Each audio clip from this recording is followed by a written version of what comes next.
अब देखो एक क्वेश्चन है जो कि इसी के ऊपर है, आपके मिलर इंडिसेस ज्ञात करने के पे। देखो कभी कभार तो क्या है, आपको लैटिस पॉइंट दे देता है तो सीधा एचकेएल मान निकालने का बोल देता है, तो थोड़ा सा इजी हो जाता है। पर क्वेश्चन देखो एक इस तरीके का भी क्वेश्चन होता है जो कि होता तो सरल ही है, पर उसमें लैंग्वेज इस तरीके से लिखी हुई होती है कि हमको ये समझ नहीं आ पाती कि वो क्वेश्चन क्या क्या रहा है। मतलब उस क्वेश्चन से हम कैसे लैटिस पॉइंट को अलग करें, कैसे लैटिस पॉइंट के गुणनफलों को अलग करें, वो पता नहीं चलता। तो उस तरीके का क्वेश्चन भी आपको आने जरूरी होते हैं। देखो एक क्वेश्चन जो है वो क्या है, एक तल 3 अक्षों को, तीनों अक्षों को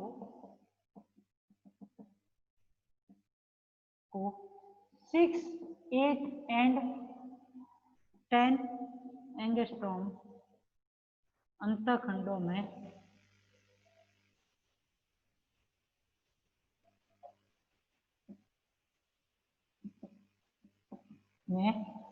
विभाजित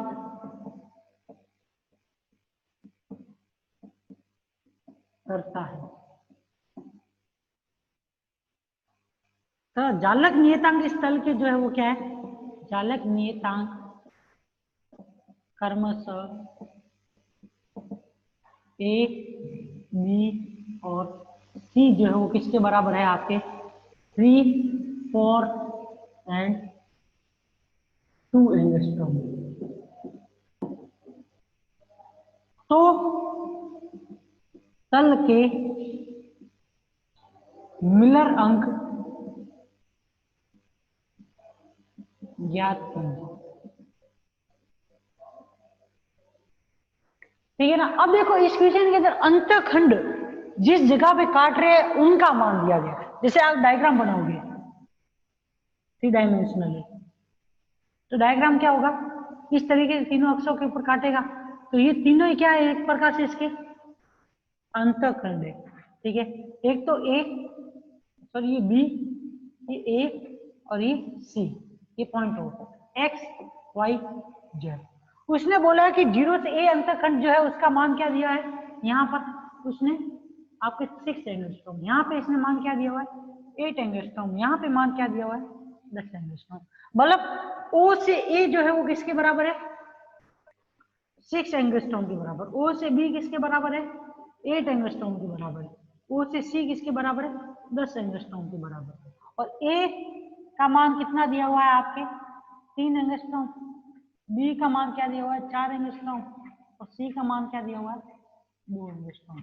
और आपको मालूम हो तो ये ओ, ओ बी तथा ओ सी जो ये अंतखंड होते हैं ये किसके बराबर होते हैं, ये अंतखंड जालक नियतांक का किसी इंटीजर के मल्टीप्लिकेशन के बराबर होते हैं। आप इक्वेशन को जब हमने सॉल्व किया था आपको मालूम है, तो जब मिलर इंडिसेस हमने ज्ञात करने के लिए मैंने आपको थ्योरी बताई थी, तो उसमें मैंने ये बताया था कि जो जालक नियतांक होते हैं उनके इंटीजर मल्टीप्लिकेशन जो होते हैं उनका व्युत्क्रम होता है, वो किसको प्रदर्शित करता है, मिलर इंडिसेस को प्रदर्शित करता है। क्योंकि अंतःखंड जो होगा वो जालक नियतांक तथा किसी इंटीजर के मल्टीप्लिकेशन के बराबर होता है। तो यहाँ पे देखो आप देखोगे तो ओ ए को लिखोगे तो वो किसके बराबर होगा पी इंटू ए के, ओ बी को लिखोगे तो वो किसके बराबर होगा क्यू इंटू बी के, ओ सी जो होगा वो किसके बराबर होगा आर इंटू सी के बराबर होगा। दोनों का मान क्या है, इसका मान जो है वो क्या है 6, इसका मान क्या है 8, इसका मान क्या है 10। तो यहाँ से P किसके बराबर आ जाएगा 6 अपॉन ए के, Q किसके बराबर आ जाएगा 8 अपॉन बी के, और R जो आएगा वो किसके बराबर आएगा 10 अपॉन P के बराबर आ जाएगा। तो P का मान यहाँ पे क्या आ गया आपके 2, Q का मान भी क्या आ गया 2, R का मान क्या आ गया 5। अब देखो अब आपको क्या निकालनी है, मिलर इंडिसेस निकालनी है। तो H K N ये जो है ये क्या होती है, जो आपके लैटिस कांस्टेंट है उनके मल्टीपल इंटीजर के व्युत्क्रम के बराबर होती है। तो आप यहाँ पे इसको किससे लिखोगे 1 upon P, 1 upon Q, 1 upon R is to क्या आ जाएगा आपके 1/2, 1/2, 1/5। अब इन जो भिन्न वाली संख्या है इन भिन्न वाली संख्या को भी आपको किसमें चेंज करना पड़ेगा, मिनिमम इंटीजर के रूप में चेंज करना पड़ेगा। तो इसके लिए आप इसका लसब लोगे इनका तीनों का, तो लसब कितना आएगा 10 आएगा, 10 का गुणा ऊपर दोनों से तीनों से करोगे तो ये वैल्यू जो है वो क्या आएगी 5 5। ये आपके क्या होंगे दिए गए तल के या दिए गए अंतखंड जो जहां जहां पे काट रहे उनके लिए ये क्या है मिलर इंडिसेस है, ठीक है ना। इस टाइप का अगर क्वेश्चन आता है तो आपको कुछ भी नहीं करना है, अंतखंडों का जो मान दिया है उनका लेटिस जो अंतखंड वाला आपने समीकरण लिखा था PA QB RC, इसके साथ में आपको क्या करना है कंपैरिजन करना है वैल्यू ABC का और आपको किसका मान निकाल लेना है PQR का। PQR का मान निकालते कुछ नहीं, उनका व्युत्क्रम जो होगा वो आपके क्या होंगे मिलर इंडिसेस होगी। कभी कभार क्या यही क्वेश्चन उल्टा आ जाता है, आपको क्या बोल देगा 552 किसी तल की मिलर इंडिसेस है तो आप उस तल के लेटिस कांस्टेंट का मान ज्ञात करो, तो इसका पूरा उल्टा प्रोसेस करना है, उल्टा प्रोसेस करके आपको क्या करना होगा ABC का मान निकालना होगा। दोनों का ही तरीका एक ही होगा, बस एक जहां से स्टार्ट हो रहा है जहां पे खत्म हो रहा है, दूसरा जहां पे खत्म हो रहा है वहां से स्टार्ट होकर जहां पे स्टार्ट हुआ है वहां पे खत्म हो जाएगा, ठीक है ना। अब देखो, अब आती है आपके दो तलों के बीच की दूरी। जैसे कि आपको मालूम है आप लैटिस बनाते हो, कोई भी आप जालक ले रहे हो तो जालक के अंदर आपको मालूम है बहुत सारी यूनिट सेल जो होती है उनके एक दूसरे के साथ में क्या है यूनिट सेल के पुनरावृत्ति से आपके क्या बनता है एक क्रिस्टल स्ट्रक्चर बनता है। तो क्रिस्टल स्ट्रक्चर यूनिट सेल की पुनरावृत्ति से बनेगा तो आपको मालूम होगा तो जैसा तल है वैसे तल के ऊपर उसके समांतर एक और तल होगा, उसके समांतर ऊपर एक और तल होगा, उसके समांतर ऊपर एक और तल होगा। ऐसे ये समांतर तल जो होते हैं अलग अलग यूनिट सेल के उनके कॉम्बिनेशन से एक आपको क्या मिलता है समांतर तल समूह मिलता है, ठीक है ना। इन समांतर तल समूहों के अंदर कोई भी दो तल जो होते हैं उनके बीच की डिस्टेंस आपको मालूम हो तो वो फिक्स रहेगी, क्योंकि आपके पास परफेक्ट क्रिस्टल है तो उनके बीच की तलों के बीच की दूरी भी क्या होगी फिक्स रहेगी। उस दो तलों के बीच की दूरी को हम कैसे ज्ञात कर सकते हैं, उसका क्या फॉर्मूला होगा वो भी हमें मालूम होना चाहिए। तो देखो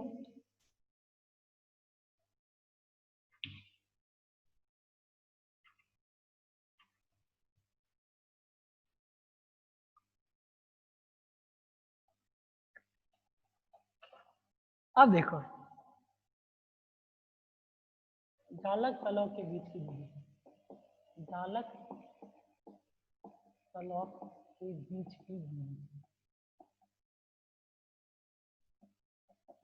देखो ये तल किस तरीके से कितने तरीके से हो सकते हैं कितने ढंग से होते हैं ये तो मैंने आपको पहले से ही बताया था जब हमने मिलर इंडिसेस पढ़ी थी। एक तो ये इस तरीके से समांतर हो सकते हैं, ठीक है, या ये इस तरीके से समांतर हो सकते हैं या फिर ये इस तरीके से समांतर हो सकते हैं, लेकिन इन तलों के बीच की दूरी हमेशा क्या रहेगी फिक्स रहेगी किसी परफेक्ट क्रिस्टल के लिए या फिर एक क्रिस्टल स्ट्रक्चर के लिए, ठीक है। तो इनके बीच तलों के बीच की दूरी ज्ञात करनी होती है तो उसके लिए हम क्या करते हैं दो समांतर तल लेते हैं,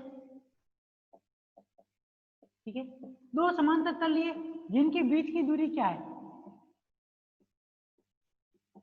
डी है, ठीक है, जिनके बीच की दूरी डी है तथा एक तल के ऊपर हमने क्या ले लिया एक निर्देश तंत्र ले लिया, एक तल पे हम क्या लेंगे एक निर्देश तंत्र लेंगे और इस निर्देश तंत्र के मूल बिंदु से क्या गुजरेगा एक जालक बिंदु गुजरेगा, एक जालक बिंदु होगा और ये जालक बिंदु जो होगा इस मूल बिंदु पे उस निर्देश तंत्र के मूल बिंदु पे होगा। तो उस कंडीशन में आप देखोगे तो जो ये दूसरा तल होगा क्योंकि आपके पास में दो तल है, उन दोनों तलों में से आपने एक तल लिया है तो दूसरा तल जो होगा वो इस निर्देश तंत्र के अक्ष तीनों लंबवत अक्षों के या लंब अक्षों के ऊपर ओ ए ओ बी तथा ओ सी अंतखंड के ऊपर काटेगा। तो उस कंडीशन में आप देखोगे तो डायग्राम किस तरीके का बनेगा, इस तरीके का डायग्राम बनेगा इसमें।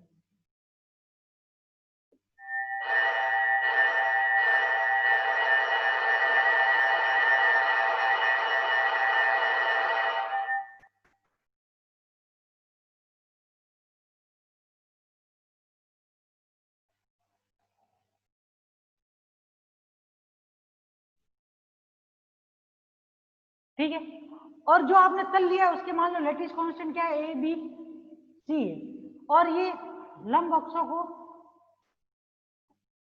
को क्या कर रहा है अक्षों को अंतखंड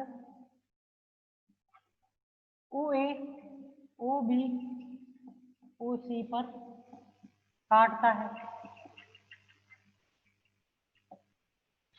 ठीक है, जिसके मिलर इंडिसेस हम मान लेते क्या है, HKL। ठीक है, तो उस कंडीशन में आपको मालूम होगा कि OA जो होता है वो किसके बराबर होता है, P इंटू ए के बराबर होता है। OB जो होता है वो क्या होता है, Q इंटू बी के बराबर होता है। OC किसके बराबर होता है, R इंटू सी के बराबर होता है। तो आपको मालूम हो मिलर इंडिसेस के बीच में जो रिलेशन होता है वो क्या होता है, HK और L के बीच में रिलेशन, वो रिलेशन जो होता है वो क्या होता है, 1/P 1/Q 1/R के बराबर होता है। ठीक है, तो उस कंडीशन के अंदर P Q और R का मान रखोगे इनके अंदर, तो OA का मान क्या आएगा, OA का मान A/H, OB का मान क्या आएगा, B/K, OC का मान क्या आएगा, C/N।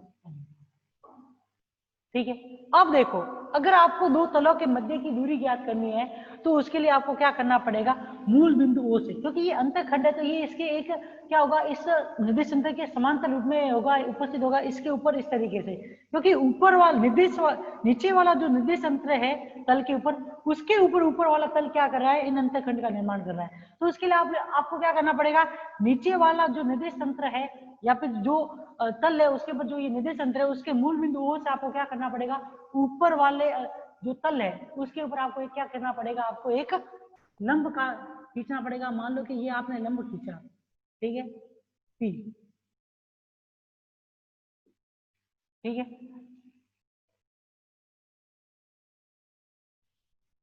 जिसकी डिस्टेंस क्या है, D है, और जो इनकी दिक कोज्या या कोसाइन के एंगल जो है वो क्या है, अल्फा, गामा और बीटा है। तो उस कंडीशन के अंदर आप अगर जो ये अलग अलग इसके अंदर आप तीन त्रिभुज देख रहे हो, इन तीन त्रिभुजों की दिक कोज्याओं को लोगे तो उन दिक कोज्याओं का क्या मान होगा,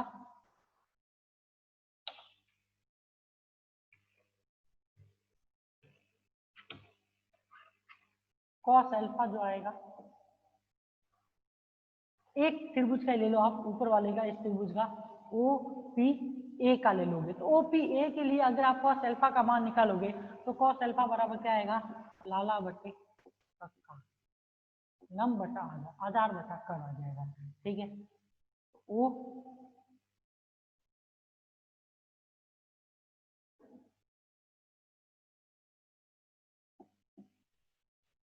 आधार और कर्ण। ठीक है, तो OP का मान तो कुछ है नहीं अभी, जो है D, और OA का मान कितना है आपने अभी निकाला, A/H, तो यहाँ से cos अल्फा का मान क्या आ जाएगा आपको, BH/A। दूसरा आपके जो ये गामा वाला एंगल है इसके लिए जब आप निकालोगे तो cos अल्फा बराबर आपके क्या आ जाएगा, OP/OB आ जाएगा। ठीक है, OP/OB, तो उस कंडीशन एक के बीटा और अल्फा के लिए, अल्फा और बीटा, बीटा वाली कोज्या के लिए लिखोगे तो OP/OB, और cos गामा के लिए लिखोगे तो OP/OC, नीचे वाले के लिए।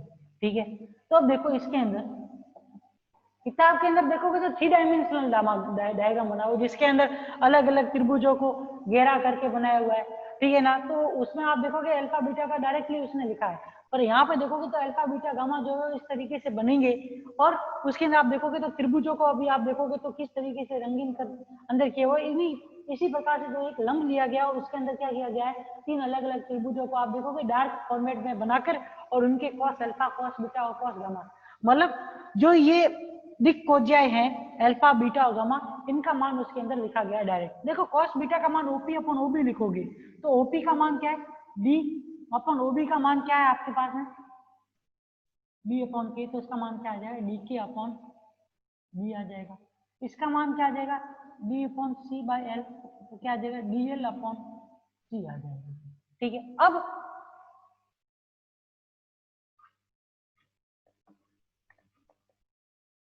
अब यहाँ पे आपके ऊपर क्या लगा, इन तीनों इक्वेशन के लिए आपको क्या लगाना पड़ेगा, दिक कोज्याओं का एक नियम निकालना पड़ेगा। उसके अनुसार क्या होता है, दिक कोज्याओं के नियमानुसार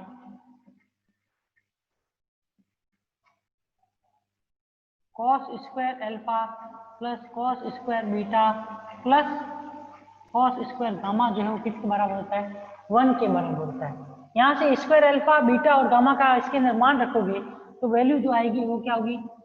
D square H square upon A square plus D square K square upon B square plus D square L square upon C square किसके बराबर आ गया? 1 के बराबर आ गया।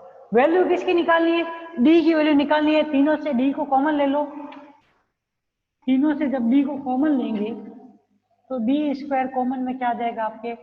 H square upon A square plus K square upon B square plus C square upon L square upon C square equal to 1। D बराबर क्या आएगा आपके? 1 upon root H square upon A square plus K square upon B square plus L square upon. ये समीकरण जो है ये क्या है? ये आपके दो जालक तलों के बीच की दूरी को प्रदर्शित करती है, के बीच की दूरी को व्यक्त करती है। अब देखो ये बीच की दूरी कौन से तलों के लिए व्यक्त होती है? जब आपके पास में कैसा हो? क्यूबॉइड हो, मतलब घनाभ हो। घनाभ वाली कंडीशन होगी जिसमें तीनों आप देखोगे अक्षों के सापेक्ष जो लंबाई और चौड़ाई और ऊंचाई है ये तीनों अलग अलग हो तो उस कंडीशन में ये इक्वेशन होगी यूज होगी। लेकिन आपके पास में जो क्रिस्टल स्ट्रक्चर दी या यूनिट सेल आपके पास में जो है, अगर इस यूनिट सेल का स्ट्रक्चर क्रिस्टल स्ट्रक्चर कैसा हो? घन के टाइप में हो। यदि निकाय का क्रिस्टल स्ट्रक्चर कैसा हो? कि क्रिस्टल संरचना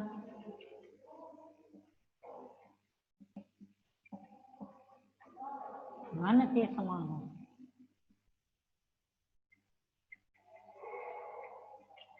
तो उस कंडीशन में ए किसके बराबर हो जाएगा? बी के, और बी किसके बराबर होगा? सी बराबर ए लिखो तो भी कोई फर्क नहीं पड़ेगा, तीनों इक्वल है। तो उस कंडीशन में डी का मान किसके बराबर आ जाएगा आपके? ए अपॉन नीचे root H square plus K square plus L square. ये आपके क्या होगी? किसी भी दो तलों के मध्य की दूरी को किससे? इस फॉर्मूले से ज्ञात कर सकते हैं। एक तो ये फॉर्मूला और एक ये फॉर्मूला। ऊपर वाला फॉर्मूला जो है वो कब यूज होगा? जब आपके पास में कैसा क्रिस्टल स्ट्रक्चर हो? क्यूबॉइड क्रिस्टल स्ट्रक्चर हो। और नीचे वाला फॉर्मूला कब यूज होगा? जब आपके पास में कैसी क्रिस्टल स्ट्रक्चर है? क्यूबिक क्रिस्टल स्ट्रक्चर है। तो उस कंडीशन में नीचे वाले फॉर्मूला का यूज होगा, अदरवाइज आपके ऊपर वाले फॉर्मूले का यूज होगा। ठीक है ना?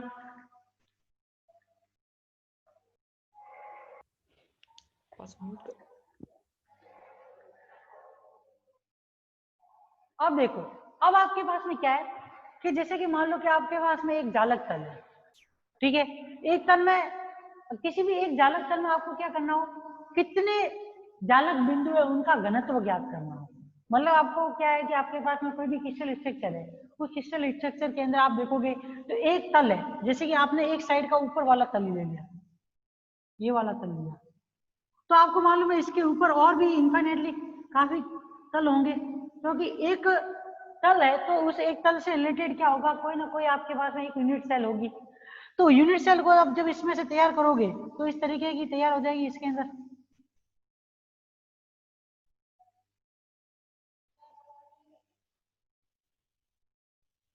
ठीक है? ये यूनिट सेल होगी। अब आप देखोगे तो इधर की साइड वाले तल होंगे तो इसके आगे और तल होंगे, इसके आगे और तल, इसके आगे और तल आते जाएंगे, ठीक है? ये ऊपर वाला इसके ऊपर और इसके ऊपर और इसके ऊपर, पूरी परफेक्ट क्रिस्टल स्ट्रक्चर जो होती है वो बहुत सारे क्या होती है? यूनिट सेल से मिलकर बनी हुई होती है। तो इनके साइड वाले, ऊपर वाले, नीचे वाले, सामने वाले, पीछे वाले, कितने भी तल लोगे तो उनके इनफाइनेटली काफी क्या होंगे? तल, उसके तल होंगे। तो आप किसी भी एक तल के अंदर, जो आपके पास में एक साइड में कोई भी एक तल है, उसके अंदर कितने जालक बिंदु है उनकी डेंसिटी ज्ञात करनी हो तो उसका क्या फॉर्मूला होगा? जालक बिंदुओं की डेंसिटी बोलो या किसी एटम की डेंसिटी बोलो, एक जालक तल के अंदर तल है तो उसके अंदर वॉल्यूम एरिया आएगा, क्योंकि तल के अंदर एरिया आएगा कि उसके एकांक एरिया के अंदर कितने जालक बिंदु या कितने परमाणु हैं, उनका घनत्व अगर हमें ज्ञात करना हो तो हम कैसे ज्ञात करेंगे? जैसे कि देखिए,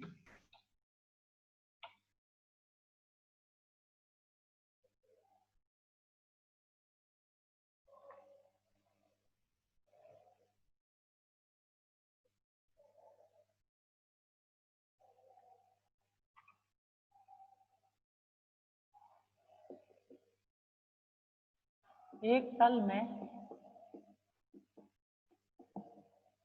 जालक बिंदुओं का घनत्व।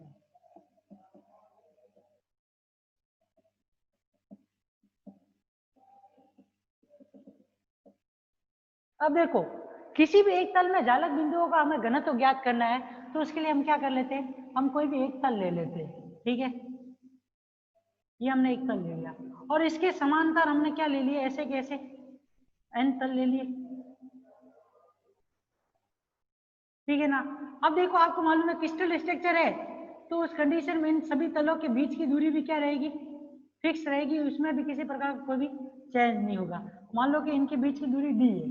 ठीक है, और टोटली आपके पास में क्या है, एन तल है और प्रत्येक का एरिया क्या है, ए है। ठीक है, तो उस कंडीशन के अंदर जो ये आपके पास में क्रिस्टल के अंदर ये जो एक समांतर तल समूह है, क्योंकि आप देखोगे तो सारे के सारे तल एक दूसरे के समांतर है, और ये समांतर तल जो होते हैं इनका युग्म मिलकर क्या करता है, समांतर तल समूह का निर्माण करता है।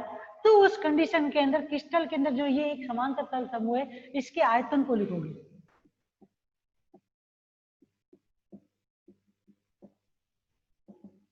आयतन को लिखोगे तो ये आयतन किसके बराबर होगा, number of total number of phases into area into इनके बीच की डिस्टेंस। ये जो होगी वो किसको प्रदर्शित करेगी, इनके कुल आयतन v को प्रदर्शित करेगी। और यदि मान लो कि इस समांतर तल समूह में एक तल का समूह में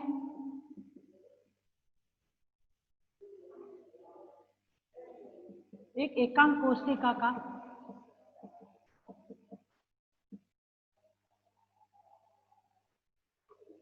समांतर तल समूह बोलो, या फिर आपके पास जो क्रिस्टल स्ट्रक्चर है, क्रिस्टल में एकांक कोष्ठिका का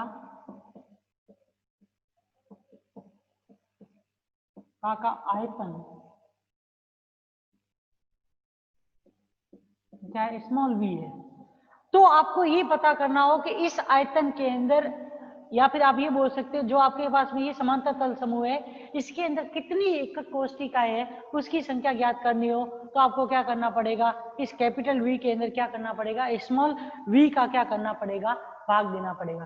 क्योंकि यहाँ से आप देखोगे तो आगे की तरफ बढ़ते जाओगे तो ये भी आपस में ऐड होती होती क्या करेगी, एक यूनिट सेल का निर्माण करेगी। ये एक समांतर तल समूह भी क्या करेगा, यूनिट सेल के निर्माण से ही मिलकर बना हुआ है। ठीक है, क्योंकि आपने एक अलग अलग तल लिए है, उन तलों के बीच की डिस्टेंस दी है, पर अगर इनको जोड़ोगे तो आपस में, तो आप देखोगे तो इसमें भी क्या है, एक क्रिस्टल स्ट्रक्चर ही बनी। तो उस कंडीशन में हमें ये पता करना हो कि जो ये समांतर तल समूह है जिसका आयतन भी है, उसके अंदर एकक कोशिकाओं का संख्या ज्ञात करनी है, तो वो किससे निकलेगी, तो इस V आयतन में एकांक कोशिकाओं की संख्या क्या होगी, इसके आयतन हम क्या कर ले, एक स्मॉल कोशिका के आयतन का डिवीजन कर ले, तो वैल्यू क्या आ जाएगी, NaD अपॉन स्मॉल v के बराबर आ जाएगी। ठीक है, यहां से क्या वैल्यू आ जाएगी, NaD अपॉन स्मॉल v, इसका आयतन आ गया। ठीक है, अब देखो कि यहां से आपको ये पता चल गया कि जो आपके पास में समांतर तल समूह है उसके अंदर कितनी एकक कोशिका है उसकी संख्या के बारे में पता चल गया। अगर प्रत्येक एकक कोशिका जो कि इन तल समूहों के अंदर है, उनके अंदर आपके पास में यदि जालक बिंदुओं की संख्या कितनी है इनके अंदर एकक कोशिका में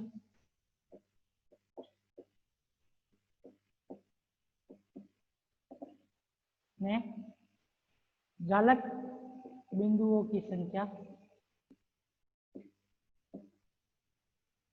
n हो, एक एकक कोशिका के अंदर जालक बिंदुओं की संख्या n हो, तो इस V आयतन में जालक बिंदुओं की संख्या क्या होगी,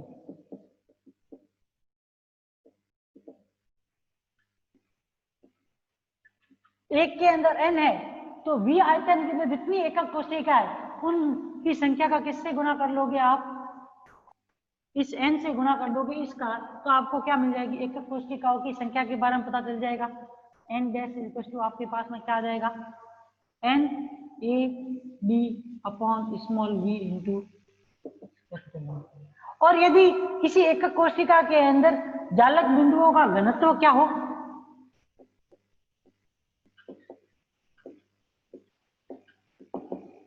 का घनत्व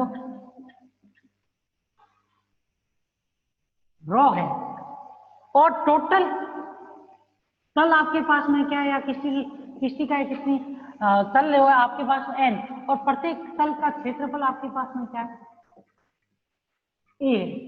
तो आपके पास में टोटल नंबर ऑफ जालक बिंदुओं की संख्या, यहां से भी आप अगर आप जालक बिंदुओं की संख्या लिखना चाहोगे, या फिर आप ये कह सकते हो कि इस एकांक जो इसका घनत्व दिया हुआ रॉ, इस रॉ घनत्व के अंदर अगर आप प्रत्येक जालक तल जो है, या फिर आपके अंदर जो अलग अलग टोटली आप देखोगे तो 1 2 करके n ये जालक तल है, ये अलग अलग क्रिस्टल स्ट्रक्चर के अंदर यूनिट सेल का भी निर्माण कर रहे हैं। तो इन यूनिट सेल के अंदर कितने जालक बिंदु है उनकी संख्या लिखना चाहोगे इस रॉ n और a के आधार के ऊपर, तो भी आप लिखोगे तो वो जालक बिंदुओं की संख्या किसके बराबर आएगी,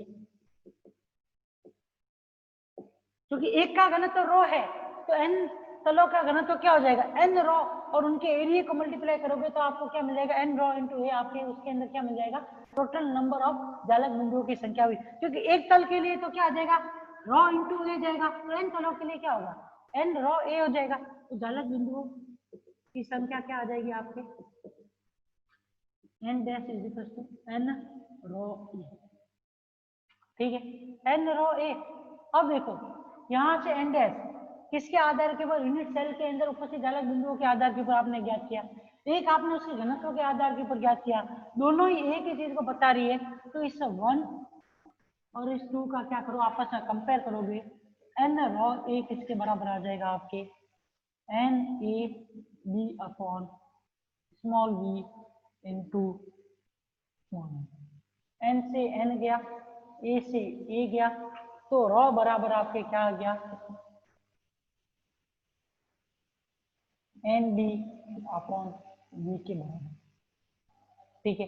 अगर यूनिट सेल जो आपने यूनिट सेल लिए वो एक क्यूबिक यूनिट सेल ना हो के कैसे हो, एक क्यूबॉइड हो, यूनिट सेल एक कैसी है, क्यूबॉइड है, तो उस कंडीशन में a is not equal to b is not equal to c होगा। तो वॉल्यूम रॉ बराबर आप क्या लिखोगे, N D upon A B into C लिखोगे, ठीक है। और यदि आपके पास में जो यूनिट सेल है वो कैसी है, एक क्यूब है,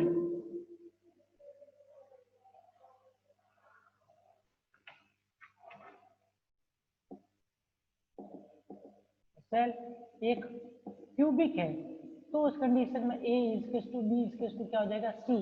तो उस कंडीशन में रॉ किसके बराबर आ जाएगा, एन बी अपॉन ए क्यूब के बराबर, एन बी अपॉन ए क्यूब के बराबर आ जाएगा। मतलब ये क्या है, किसी एक तल के अंदर जालक बिंदुओं के घनत्व को प्रदर्शित करता है, ठीक है ना। और अगर total number of particle, total number of तल आपको मालूम हो कि अगर आपके पास में 10 तल दिए हो, 20 तल दिए हो, तो उसका क्या करोगे, इससे और आगे इससे मल्टीप्लाई करोगे और क्या ज्ञात कर लोगे, उनके अंदर जालक तलों की संख्या ज्ञात कर लोगे, ठीक है ना। और ये इसके अंदर जो स्मॉल एन है वो इसके क्या है, किसी एक यूनिट सेल के अंदर जालक बिंदुओं की संख्या है। जैसे कि बीसीसी, एफसीसी और एससी देखते, तो एससी के अंदर क्या है, एक तल होता है, एक जालक बिंदु होता है, बीसीसी में 2 होते हैं तथा एफसीसी में कितने होते हैं, 4 होते हैं। तो उस आधार के ऊपर एक जालक तल के अंदर कितने आपके पास जालक बिंदु है उनकी संख्या आप इस फॉर्मूले से, उसके घनत्व को इस फॉर्मूले से आप क्या कर सकते हो, ज्ञात कर सकते हो, ठीक है ना। इसके आगे का जो ब्रेक्स का नियम है उसको हम नेक्स्ट क्लास में पढ़ेंगे। उस ब्रेक के नियम के साथ साथ में उसका जो एक्सपेरिमेंटल सेटअप है उसकी, वो पूरा का पूरा थ्योरेटिकली है तो उसको मैं समझा दूंगा, लेकिन उसकी थ्योरी को तो आपको नोट्स के अंदर मिल जाएगी, ठीक है ना।